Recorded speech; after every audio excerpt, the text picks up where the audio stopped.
it's Megan from Manifesting Me. Thank you for joining me. I write, talk about, and teach manifesting. I wrote the Pocket Guide to Manifesting, which you can purchase on Amazon.com or in select bookstores.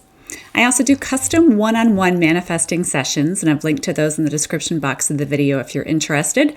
Please, if you like the video, give it a thumbs up. It helps other people find it. Subscribe if you want to know when new videos are posted. Jim often asks me some fantastic questions when it comes to manifesting, and last week was no exception. So he brought up a question that I hadn't thought of before, and I thought, I wonder if other people have this curiosity as well. He said, how do you link up the fact that in manifesting everything is possible? And I like to tell people believe in magic. And then he said, you also happen to be somebody who enjoys astrology, and it seems like astrology limits the field of possibility because it's putting constraints on what a person can or can't create for themselves in life because they're a certain sign.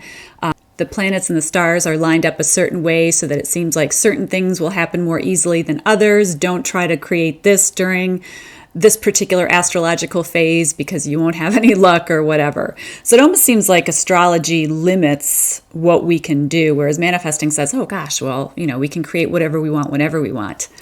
So I thought about it, and here is how it makes sense to me and how I'll explain it. So yes, indeed, in manifesting, everything is possible. The only thing that ever limits us is our mind. It's what we believe. If we believe something, we'll receive it. And that's a beautiful thing. Then you've got astrology. What if you happen to believe that because you're a certain sign, you have more strengths on one side of the table than you do on the other? What does that mean? And then, there's the whole thing with, it's a certain time of the year, and according to astrology right now, I'm not going to be able to manifest the job that I really want. And it's going to be difficult, and communications are going to be hampered, and blah, blah, blah, blah, blah. So I look at it as this. Astrology doesn't limit anything. It actually helps us better understand when there are good and free periods when our manifesting abilities will flow strongly. Peak times when we might be able to go ahead and put our energy out into the world and attract back to us what it is that we want. And it also shows us times when maybe the whole world will get quiet. Things will just get a little bit more subdued. I look at what the past 2 years has brought for us when the pandemic hit, and that was a worldwide phenomenon where we all felt that in different ways, sure, but it was something that everybody went through, and it was something that astrology talked about, which is really interesting. So this is the analogy that I use. So I actually use two of them. And one I use because I'm a gardener and it made sense to me to describe it this way. And then I also used a rock and roll or a musician analogy because that's more in line with my husband. So if you're a gardener, you can grow any kind of plant that you want, right? You do, however, have to consider if you're going to put something in the ground, in a garden at your house, you have to think about, well, what garden zone are you in?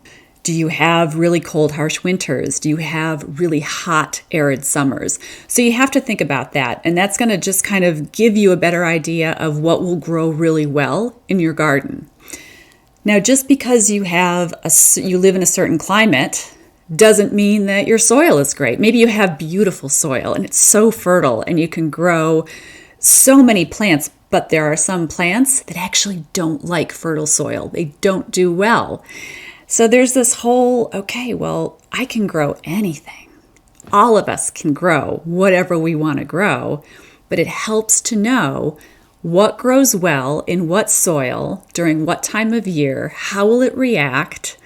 There's just kind of this whole ease that comes the more we learn about what plants play well in what climates and what soils, and it's this whole beautiful dance. It's the same with manifesting and astrology.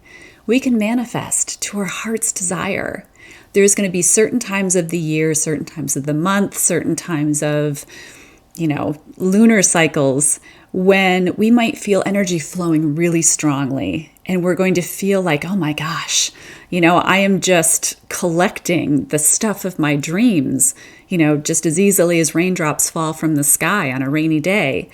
And other times we might feel like, oh gosh, it feels really challenging to manifest right now. I've been trying to manifest in this particular area and it just feels like it's taking so much work. And that could just be because the way that the planets and stars are aligned and the way that it is working with our particular astrology, where, the sign that we were born under, that's just not the best time. We could still manifest during that time. It just might take a little more patience, a little more effort, but it can still happen. So everything is still possible, but there are just these times when that whole beautiful dance of manifestation becomes so much easier. And again, same with gardening. I can put anything that I want in the ground outside and I can make it grow. Some things are going to grow much more easily, much more naturally, though, and do much better than other things might. So that was my gardening example. Now, to take it over to a rock and roll example, talking about bands, right? You can have a band that is, let's say, a punk rock band, and they go play a gig down in some really conservative, they might have gigs lined up in a really conservative town. And let's say that they are completely, wonderfully, wildly punk. They'll play their music, but they might not be as well received in those areas. Contrast that with they play some gigs in a really progressive series of towns, and those towns just go nuts for them. And all of a sudden, they're a huge success in those areas. They're still playing their music. Nothing is stopping them from playing their music. Nothing is stopping them from getting their what they've created out into the world. It's just a difference of the receptivity of where they are.